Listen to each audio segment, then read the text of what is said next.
Hello, my name's Louis Garrett, one half of Luther and the other half not currently here, and I'm here to talk to you today about some of the processes that have happened in kind of the real world, the non-fiction world, and how they're going to impact upon the arts, and in particular upon fiction writing.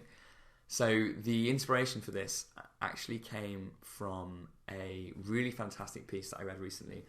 I can't remember where. I'm kind of 98% certain that it came from The Guardian, the English news publication, which also has offices, I think, in New York and in Australia, but it's read all around the world. And this piece was written by an author who'd had some issues recently with the fact that the non-fiction events of Donald Trump in particular, but also kind of that cohort that you'd throw into the same basket as him, have been terrible, terrible business for fiction writers. And rather than acting as a muse for the writer's mind, the author was at pains to now actually construct a piece of fiction that beat reality, that wouldn't be laughed out of a room by an editor at a publishing house. And the gist of the piece was that to craft, if he were to craft a storyline in which a billionaire television star with loose attitudes to grabbing women by the pussy and labelling entire races as rapists becomes the president of the most powerful country in the world off of the back of alleged hacking scams by appealing to the common man, it wouldn't make sense. It wouldn't make sense for fiction because it's too ludicrous. Fiction has to have a justifiable plot. Not always, but often. Fiction has to be a little bit believable, in this writer's opinion. It can't alienate the reader too much. And before you get to the reader, it also can't alienate the publishing house, it can't alienate your editor, it can't alienate your agent. And it kind of brought up the question, how does the writer adapt or not be knocked into the world of journalism where reality trumps fiction?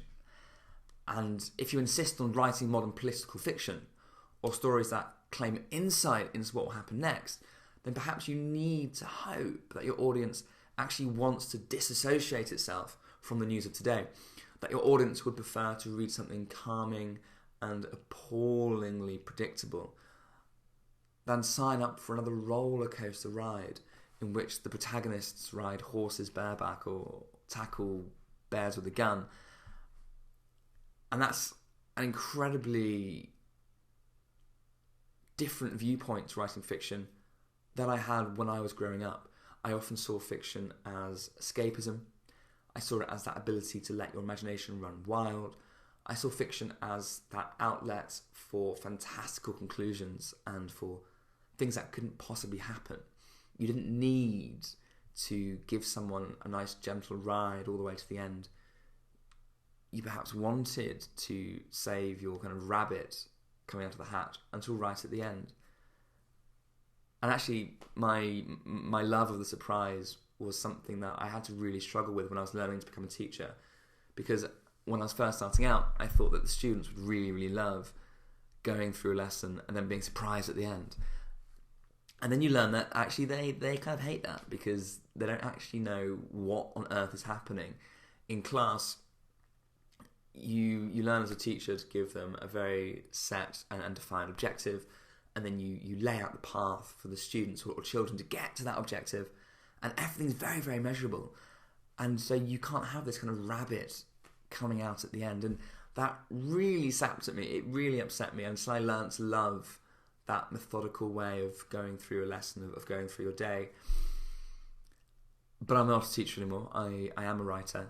And now I want to get away from that method. I want to get away from the clarity that teaching had to have. And one of the reasons that I was a little bit kind of disconcerted when I was reading this article was that this is what the writer was suggesting. And though I had to agree on many different levels, I think that a writer couldn't write about Trump. And again, I repeat myself, if you want to continue writing stories about modern political fiction or stories that claim insight into what happened next, then you might come a little stuck. But actually, this is where the arts become something fantastic.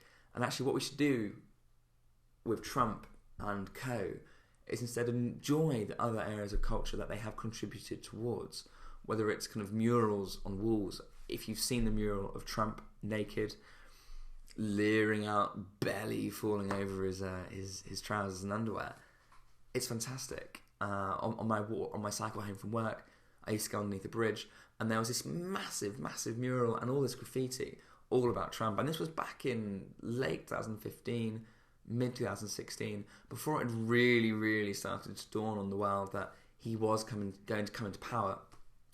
There have been fantastic videos. There have been marches against these great leaders, with fantastically incredible signs. I think anyone who types in Women's March Day and then finds this image of Sir Ian McKellen standing in a crowd in this big coat and a hat, and he's got this poster.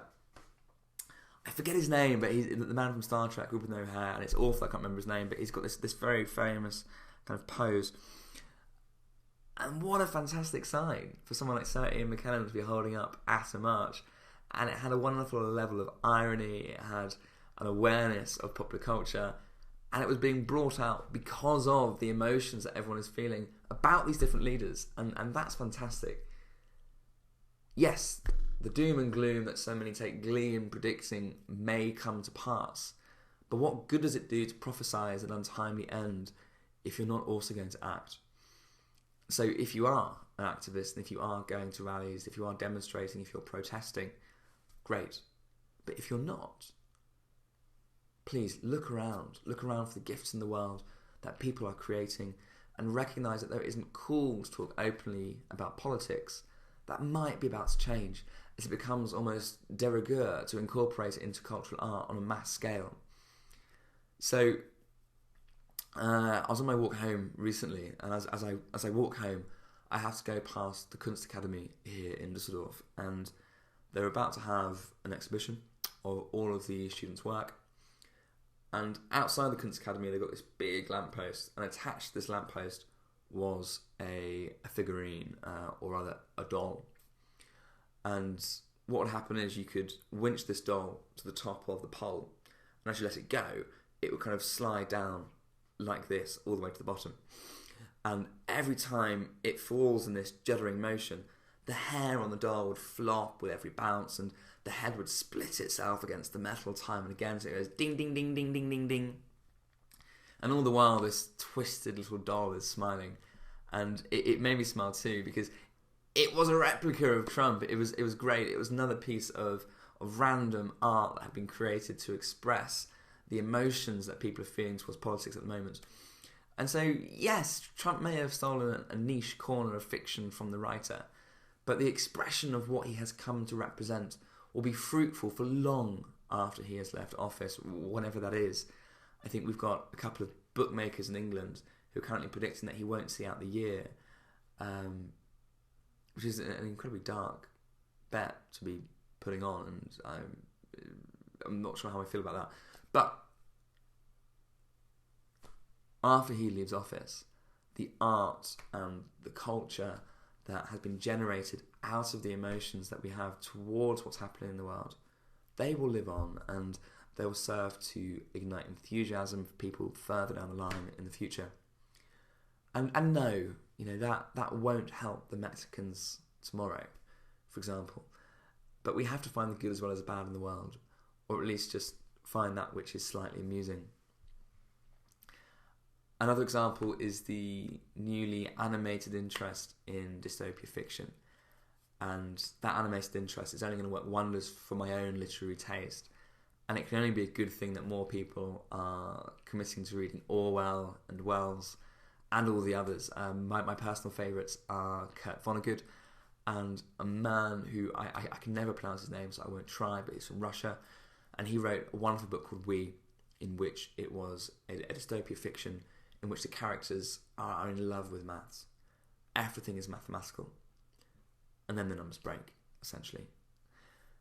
And what these dystopian writers have is they offer a perspective that is rare. Rarer than that perspective should be, which is a shame.